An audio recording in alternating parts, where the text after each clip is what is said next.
बारिश की बूंदें तेजी से कार की विंडशील्ड पर गिर रही थीं। मनीष ने दिल्ली की भीड़भाड़ वाली सड़क पर एक सफेद टैक्सी को हाथ दिखाया। उसका मूड पहले से ही खराब था। एक क्लाइंट मीटिंग पूरी तरह से बिगड़ गई थी और ऊपर से वो भीग चुका था। फ्लाइट का टाइम भी निकलता जा रहा था। टैक्सी रुकी। मनीष ने दरवाजा खोला, भीगी हुई ब्रीफकेस को सीट पर फेंका और खुद अंदर घुस गया। इंदिरा गांधी एयरपोर्ट, टर्मिनल 3, जल्दी पहुंचा दो प्लीज, बहुत लेट हो रहा हूं, उसने घड़ी देखते हुए कहा। ड्राइवर, एक अधेड़ उम्र का इंसान जिसके बालों में सफेदी घुल चुकी थी और आंखों में अजीब सी शांति थी, उसने मुस्कुराकर सिर हिलाया। जी साहब, कोशिश पूरी रहेगी। बारिश की वजह से ट्रैफिक थोड़ा ज्यादा है। वैसे मेरा नाम रामू है। मनीष ने उसका नाम ठीक से सुना भी नहीं। वो तो अपने फोन में लगा हुआ था, बॉस को मैसेज कर रहा था कि मीटिंग कैसी बिगड़ गई। टैक्सी धीरे धीरे ट्रैफिक में घुस गई और वाइपर्स बारिश से लड़ने में लगे थे। करीब 20 मिनट बाद एक चमचमाती एसयूवी साइड से अचानक टैक्सी के सामने आ गई। रामू ने झट से ब्रेक मारा।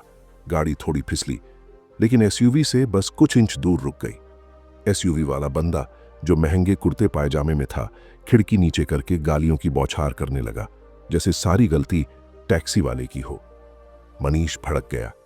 ये क्या बदतमीजी है, साफ गलती उसी की है। आप कुछ बोलेंगे नहीं रामू जी?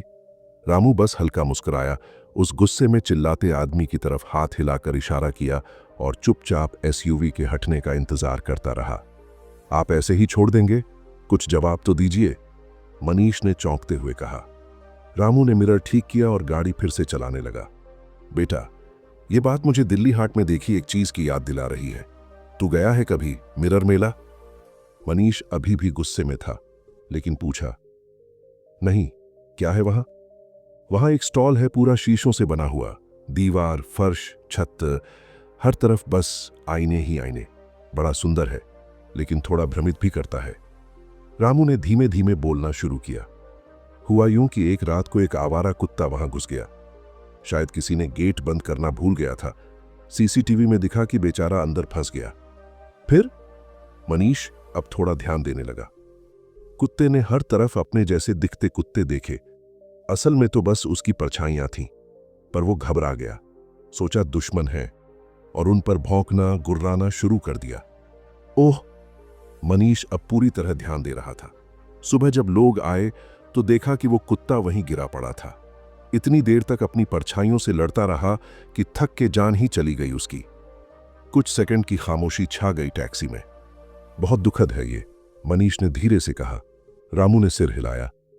हाँ बेटा, लेकिन सोचो, वो लड़ाई असली थी ही नहीं। डर और भ्रम ने उसे खत्म कर दिया। फ्लाईओवर से गुजरते हुए टैक्सी एक लाल बत्ती पर रुकी। रामू ने मनीष की तरफ हल्का सा देखा। वो एसयूवी वाला भाई साहब भी कुछ ऐसा ही था। उसके अंदर पहले से ही गुस्सा और टेंशन भरा हुआ था। अब कहीं तो उसे निकालना था, तो उसने तुम पर निकाल दिया। लेकिन इसका यह मतलब नहीं कि हम उसका कचरा अपने ऊपर लाद लें। मनीष थोड़ा चुप हो गया। उसे लगा जैसे रामू की बात उसके ऊपर ही लागू हो रही है। सुबह उसने एक ढाबे पर खाना गलत आने पर वेटर को डांट दिया था। फिर ऑटो वाले से बहस और फिर क्लाइंट मीटिंग में गुस्से में जवाब। हर जगह बस रिएक्ट ही तो कर रहा था। तो मतलब जब कोई बदतमीजी करे तो चुप रहना चाहिए? मनीष ने पूछा। रामू ने हल्का सा मुस्कुराते हुए कहा, नहीं बेटा, जवाब देना गलत नहीं है। फर्क है रिएक्शन और रिस्पॉन्स में।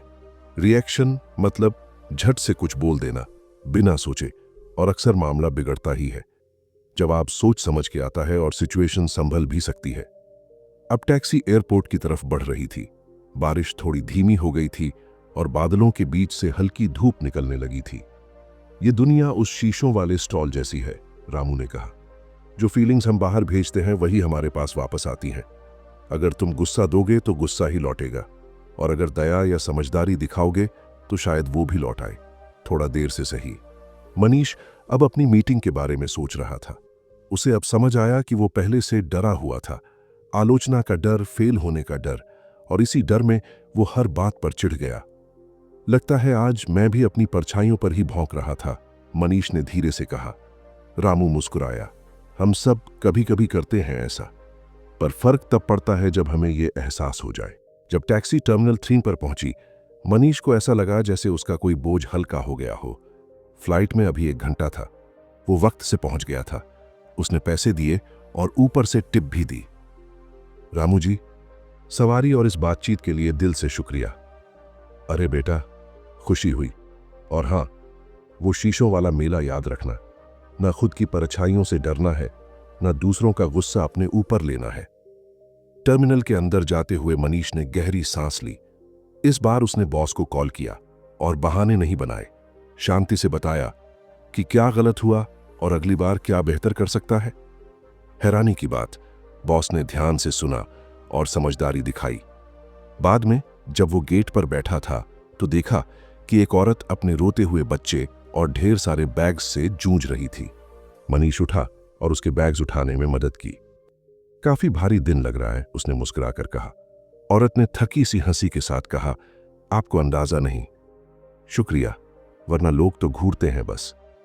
मनीष को रामू की बात याद आई। कभी कभी जरूरत होती है कि हम गुस्से का हॉर्न न बजाएं, बस हल्के से मुस्कुराकर हाथ हिला दें। जब वो फ्लाइट में बैठा तो पहली बार उसे सुकून सा लगा। दुनिया वैसी की वैसी थी, लेकिन अब वो उससे अलग नजर से देख रहा था और शायद यही असली जादू था। तो इस कहानी से हमने क्या सीखा? 1. रिएक्शंस और रिस्पॉन्सेज में फर्क होता है। गुस्सा, टेंशन या ईगो से रिएक्शन देना अक्सर सिचुएशन को और बिगाड़ देता है, लेकिन सोच समझकर दिया गया जवाब कई बार रिश्ते भी सुधार देता है। 2. हम जिस एनर्जी को बाहर भेजते हैं वही वापस लौटती है। अगर आप शांति, दया और समझदारी फैलाओगे तो दुनिया आपको वही लौटाएगी। थोड़ा वक्त लगेगा, लेकिन लौटेगा जरूर। 3. अपने डर और भ्रम को पहचानो। बहुत बार हम अपनी असफलताओं, इनसिक्योरिटीज या डर से लड़ते हुए दूसरों पर गुस्सा निकालते हैं, लेकिन असली लड़ाई तो खुद के अंदर होती है। 4. हर इंसान एक कहानी लेकर चलता है। कभी मत सोचो कि सामने वाला हमेशा गलत है। कभी कभी लोग बस किसी और वजह से भरे होते हैं और हमें टकरा जाते हैं। 5. दुनिया को बदलने की जरूरत नहीं, नजरिया बदलो, सब कुछ बदल जाएगा। जैसे मनीष ने किया। बस देखना सीखो, समझो और हर बात पे रिएक्ट